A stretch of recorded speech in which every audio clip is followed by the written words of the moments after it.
శుక్లాంబరధరం విష్ణుం శశివర్ణం చతుర్భుజం ప్రసన్నవదనం ధ్యాయేత్ సర్వవిఘ్నోపశాంతయే అగజానన పద్మార్కం గజానన మహార్నిశం అనేకదంతం భక్తానాం ఏకదంతముపాస్మహే. ఓం గం గణపతయే నమః. ఓం శ్రీమాత్రే నమః. ఓం శ్రీ గురుభ్యో నమః. మా ఆది ఆస్ట్రాలను చూస్తున్నటువంటి మీ అందరికీ పేరు పేరున నా హృదయపూర్వక నమస్కారాలు.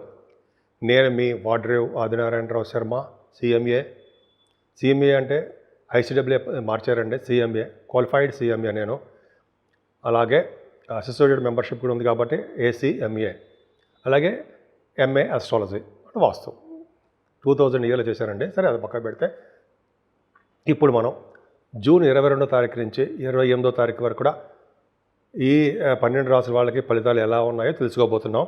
ముందుగా దానికంటే ముందర మీరు జాతకాలు చూపించుకోదలుచుకుంటే ప్రతిసారి చెప్పినట్టుగానే date of birth, time of birth, place of birth ఉండాలండి. అంతేకాకుండా జాతకాలే కాదు, అనేక రకాల ముహూర్తాలు కూడా, మంచి మంచి ముహూర్తాలు కూడా పెడతాం మనం. వివాహ శుభకార్యాల ముహూర్తాలు కూడా నేనే పెడుతుంటానండి.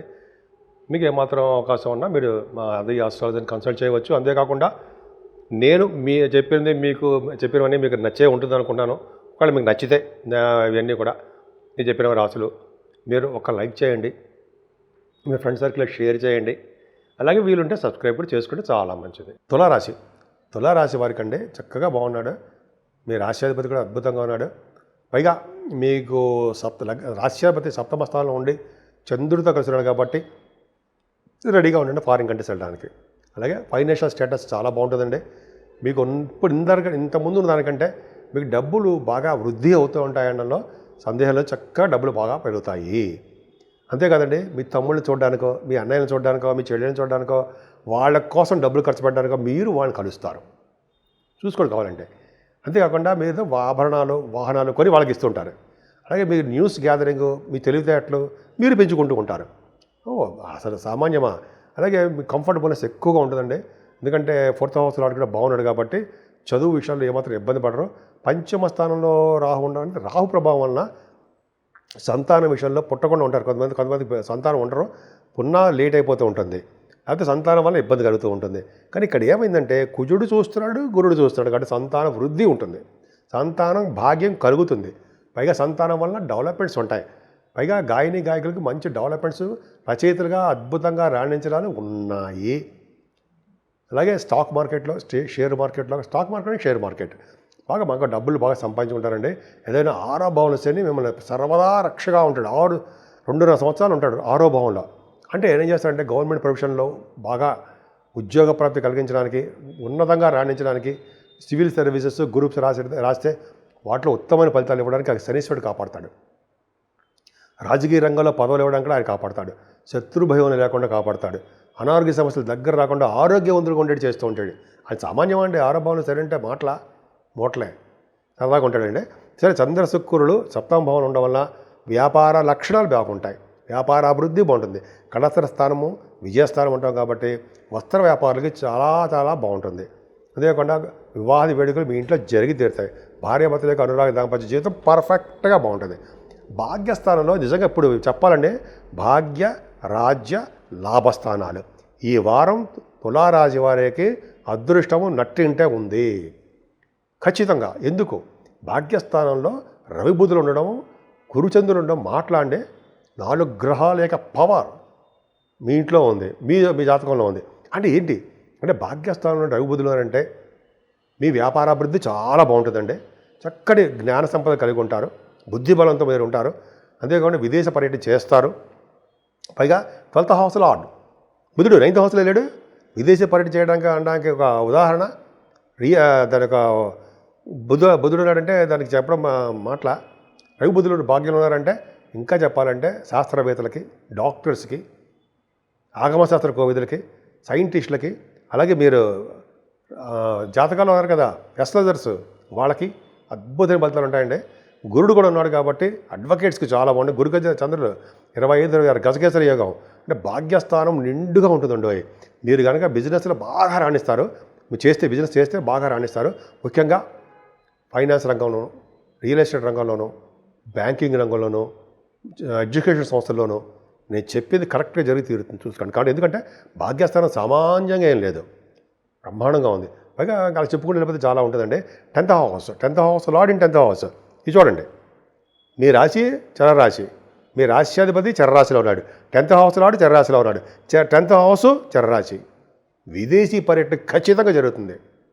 అది లా, అదే లా అంటే ఏమంటే అది రూల్ అండి, దానికి చెప్తున్నాను అంతే, నాదేం కాదు, భగవంతుడు ఇచ్చిన వరం దాని మన శాస్త్రంలో చెప్పడం. ఎందుకంటే చరరాశి ఇది డీటెయిల్గా అక్కర్లేదు అనుకోండి, మీరు విదేశీ పర్యటన చేస్తారు, వ్యాపారాభివృద్ధి కోసం చాలా బాగుంటుంది, ఇంటర్నేషనల్ ట్రేడింగ్ బ్రహ్మాండంగా ఉంటుంది. బుధచంద్రుడు కాబట్టి మీరు ఏ ఉద్యోగం చేసినా ఆ ఉద్యోగంలో ఖచ్చితంగా బాగుంటుంది. అందుకని విష్ణు ఆరాధన చేసుకోండి, అద్భుతమైన ఫలితాలు కలుగుతాయి. అన్నిటికంటే టాప్ ఏంటి తెలుసా అండి, కుజుడు. ఇంతకాలం మేము చాలా ఇబ్బంది పెట్టాడండి, ఒక 40 రోజుల నుంచి అనుకుంటా. కానీ కుజుడు లాభస్థానంలో కేతువుతో కలిసి ఉండే అగ్నితత్వ రాశిలో సింహరాశిలో ఉన్నాడంటే మాటల అమ్మో, ద్వితీయ సప్తమాధిపతులు లాభంలో ఉన్నాడంటే రియల్ ఎస్టేట్ రంగంలో వాళ్ళకి ఇంక ఆఖరం డబ్బులు వర్షంలో కురుస్తుండడంలో సందేహం లేదు. వాళ్ళ జాతకాలు ఇచ్చి ఆధారపడి ఉంటుంది. ఈ గోచారం మాత్రం ఖచ్చితంగా వాళ్ళకి కలిసి వస్తుంది అని చెప్పచ్చు. ఇంతకాలం కలిసి రాలా. అందుకని మీ భూముల వలన, వాహనాల వలన, అలాగే మీరు ఏం చేసిన ఆ వ్యాపారాల వలన బ్రహ్మాండంగా మీకు బాగా సిద్ధిస్తుంది. కుజుడు చూడండి ఎంత అద్భుతంగా ఉన్నాడో మీకు. 2nd హౌస్ లార్డ్, సప్తమాధిపతి, అంటే వ్యాపార కారకుడుగా, తర్వాత లాభస్థానం, మీ భార్యాభర్తలుగా బ్రహ్మాండంగా ఉంటారండి.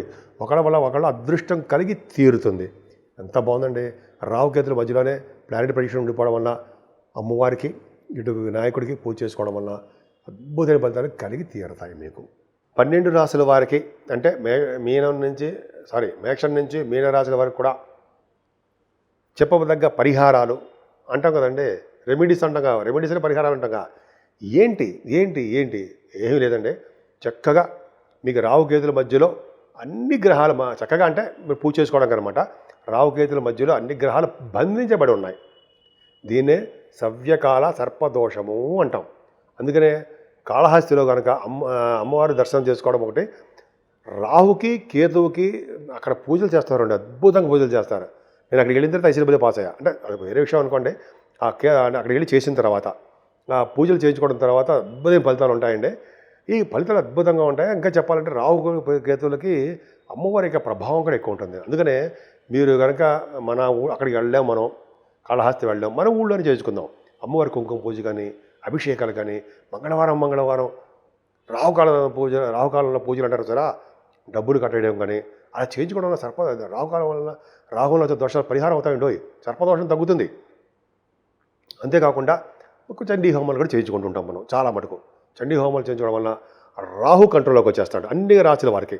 ఇంకా మరి కేతువు కూడా రండి, గణపతి ఆరాధన చేసుకునే వాళ్ళకి, గణపతి పూజ చేసుకునే వాళ్ళకి, అలాగే రాహు దోషం ఉంది కాబట్టి కొంతమందికి, చాలామందికి డబ్బున్న వాళ్ళకైతే రాహుకి జపము, తర్పణాలు, దానము, హోమం చేయించుకున్నా, అలాగే కేతుకు సంబంధించిన పూజలు చేయించుకున్నా సరే వాళ్ళకి జపాలు కానీ చేయించుకుంటే దోషాల పరిహారం అయిపోతాయి. వాళ్ళ ఇష్టం అది, నేను అయితే చెప్తా అంతే.